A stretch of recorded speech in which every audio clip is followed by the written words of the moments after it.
kilingan, walang pinoprotektahan, walang kasinungalingan. Serbisyong totoo lang.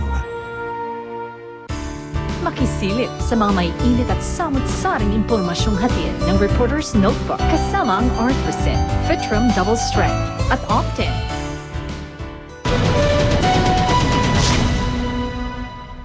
Sa pagsisimula ng Reporter's Notebook Vice Presidential Series, tampok si Makati Mayor Jejomar Binay. Matingkad nating babanggitin muli. Magkakainitan lang tayo. Oo, para makatulong. Basta kami mananagot ang tao namin. Oh, come on, General. You're a liar, General, I tell you. Pwede niyo hubang sabihin categorically na hindi po kayo ni minsan na tempt o naging korap sa inyong pamamahala? Yung temptation, hipokrito naman ng isang nasa gobyerno o kahit na saan naman, kahit na sa private sector. Pagka yung temptation, laging nandyan yan. At ang lumalalang krisis sa kuryente.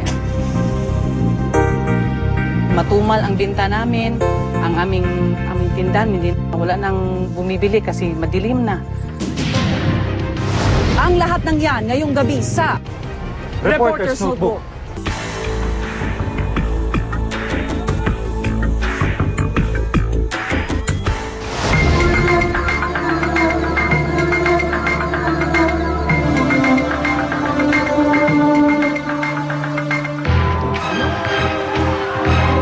Ng United Opposition. Matingkad nating babanggitin muli. Magkakainitan lang tayo. Oo, para makatulong. Basta kami mananagot ang tao namin. Matapang at palaban. Oh, come on, General. You're a liar, General, I tell you. Binansagang Rambo Tito dahil sa pagtatanggol kay Pangulong Aquino nung panahon ng mga kudeta.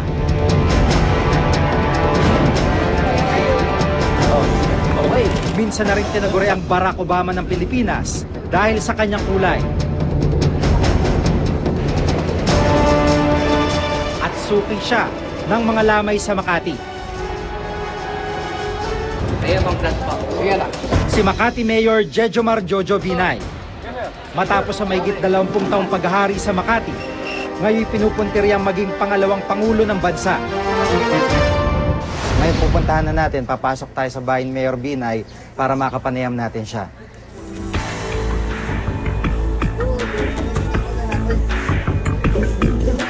Bago tumulak sa kampanya sa Cavite nung Sabado, nasaksihan ko ang paghahanda ni Mayor Binay.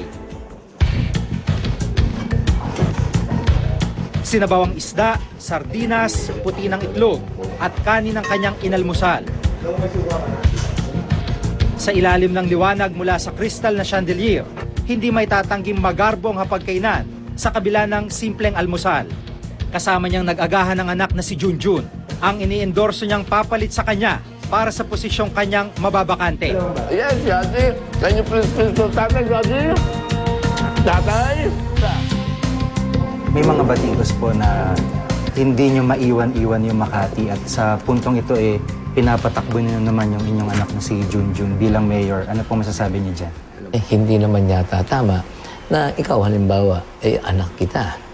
You have all the qualifications. Pagkatapos, you are willing to serve the country.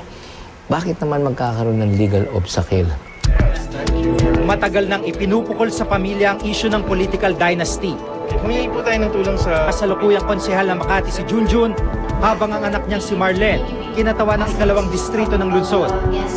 Ang kanyang asawang si Dr. Elenita naman, pumalit naman sa kanya bilang mayor ng Makati noong 1998. Pero giit ni Mayor Binay, hindi raw dapat hadlangan na magsilbi ang may kakayahan.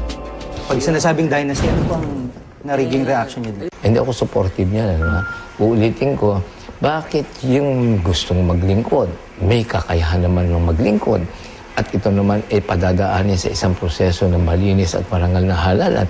O bakit hindi yun ang ating gawin?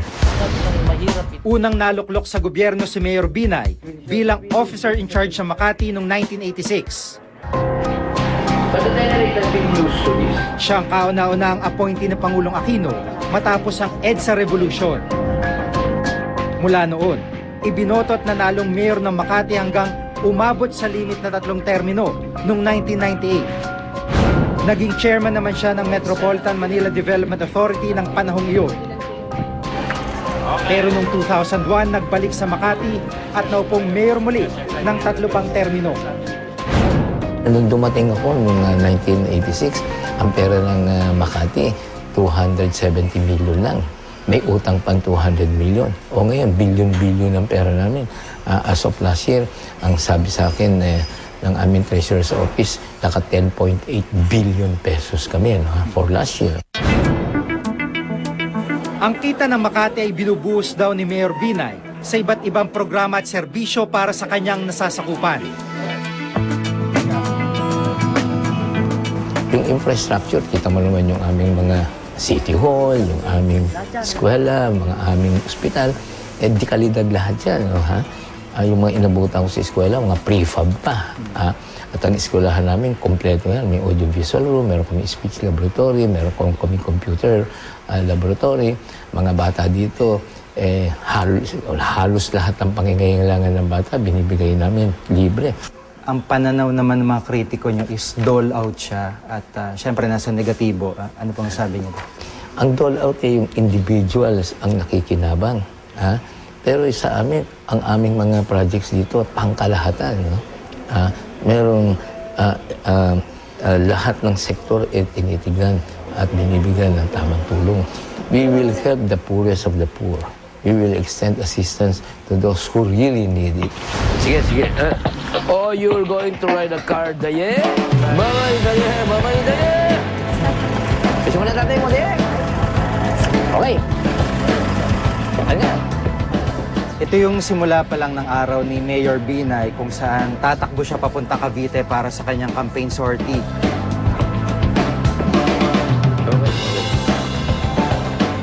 Yung mga damit niyo, napansin namin, talagang kompletong-kompleto na dito. Kuha nito, bahay nito eh. Dahil sa maraming pagkakataon, kailangan magbihis ka, mag-ano ka. Oo, pati pagkain. Pagkain na tayo dyan. Sa kabila ng mga programa ni Mayor Binay, kabuntot ng alkalde ang anino ng batikos at kontrobersya. Pwede niyo hubang sabihin categorically na hindi po kayo ni minsan na tempt o naging corrupt sa inyong pamamahay?